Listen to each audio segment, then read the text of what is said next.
com uma espécie de sabedoria que só visita a gente uma vez e quando ela bate a nossa porta, ela mostra exatamente que algo precisa mudar.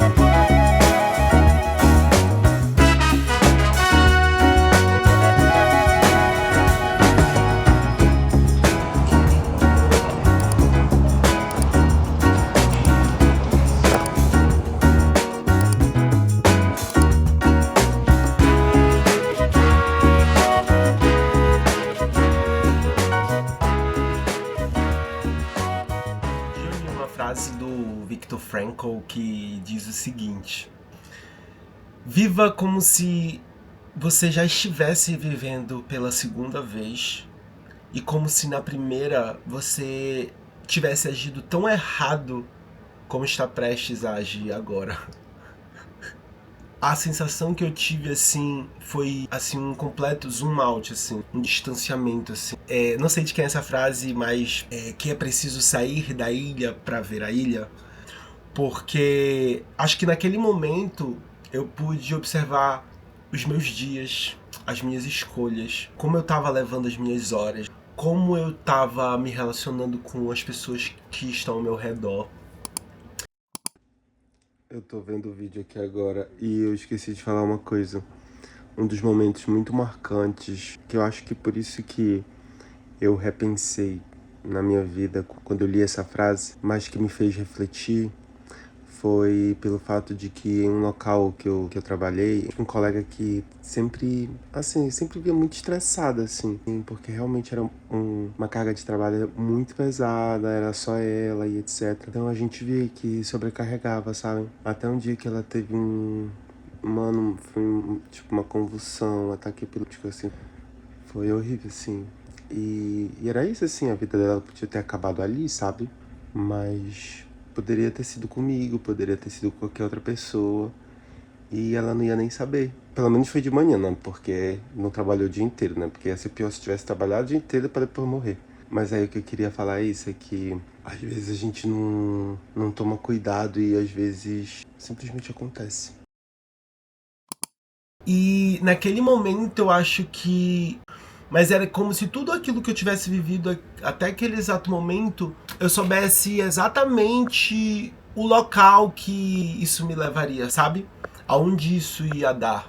Quando eu ouvi todas essas coisas que tanto me consumia, talvez se fosse uma segunda chance, se fosse uma segunda vida, nada disso me faria falta. Tudo isso seria deixado para trás. Nenhuma daquelas urgências, compromissos, cobranças que eu botava sobre mim, sabe? Uma responsabilidade de conquistar, de fazer, de cumprir. Nenhuma dessas coisas, na verdade, representava de verdade a vida que eu queria viver ou que eu queria ter vivido. São raros os momentos assim que a vida se mostra muito clara, assim. É como uma espécie de intuição, sabe? É um conhecimento que você não precisa ter muito esforço para saber aquilo. Você olha e já sabe. E foi essa forma como eu me senti, com uma espécie de sabedoria que só visita a gente uma vez e que quando ela bate a nossa porta, ela mostra exatamente que algo precisa mudar. A primeira coisa que eu percebi foi que de fato eu estava trabalhando demais. Não que eu estivesse fazendo dinheiro e não que dinheiro seja uma justificativa para você trabalhar muito. O que eu quero falar com trabalhar demais é que o quanto a minha vida de alguma forma começou a ser pautada com base no trabalho. Eu trabalhava 50 horas por semana. Eu fazia as minhas 40 horas e fazia 2 horas por dia a mais de hora extra, de overtime. Mesmo quando eu estava fora do trabalho, era para se preparar para o trabalho, porque era comer, era dormir, era fazer compras, era pagar conta, era ir no lugar, ir no médico. Eu percebi que não existia uma vida além do meu trabalho. Por um tempo, assim, eu achava chique. Mas eu me orgulhava de alguma forma de estar sobrecarregado, de poder falar que eu estava trabalhando muito, de que eu não tinha tempo para fazer as coisas, de que meu trabalho me sugava. Esse discurso de produtividade e que, na verdade, nada mais é do que um grande sinal de que nós estamos esgotados.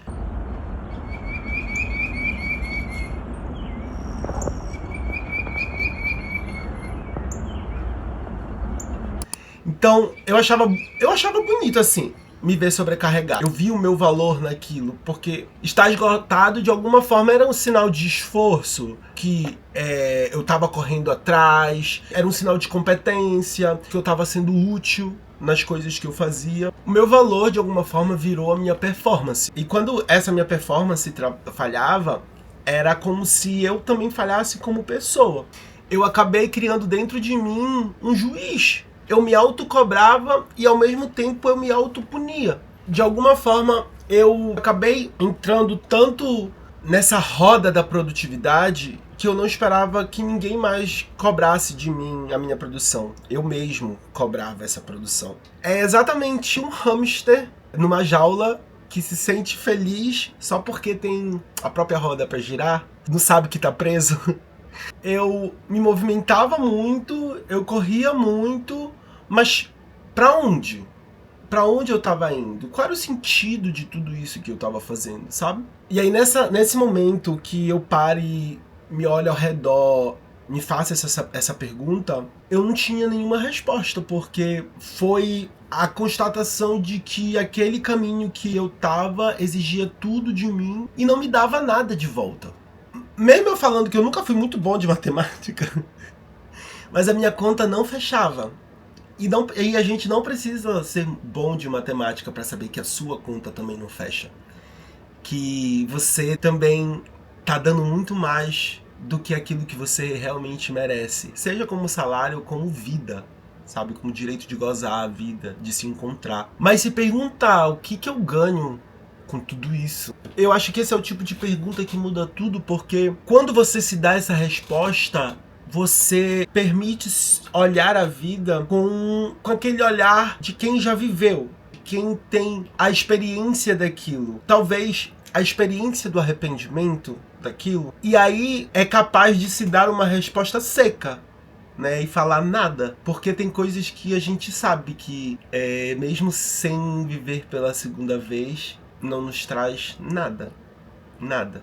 Quando se percebe que a vida é breve demais, naquela hora eu acho que no meu coração veio uma espécie de arrependimento, porque eu vi que eu estava fazendo tudo menos viver. Não havia nada na minha rotina. Nada na minha rotina, 10, 20, 30 minutos, nada que me trouxesse de volta pra mim ao fim de um dia de trabalho. Chegava, sentava no sofá e se perguntava assim, por que eu fiz tudo isso, sabe? E aí eu percebi que se eu tivesse uma segunda chance de viver, provavelmente eu teria dado mais atenção a isso, sabe? A esses momentos que nos devolvem, a essas coisas que quando você toca, parece que devolve um pedaço seu, um pedaço que você não sabia nem que tinha, nem que era seu, ou que você tinha perdido, sabe?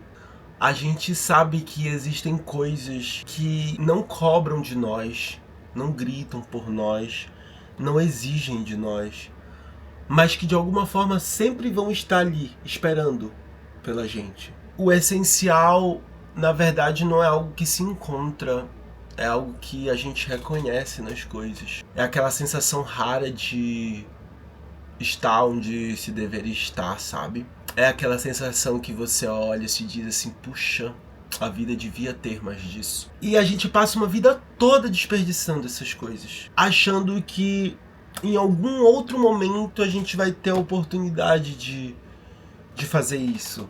Como se a vida, de alguma forma, tivesse uma segunda oportunidade. E adiar o essencial é a forma mais fácil que a gente tem de se perder.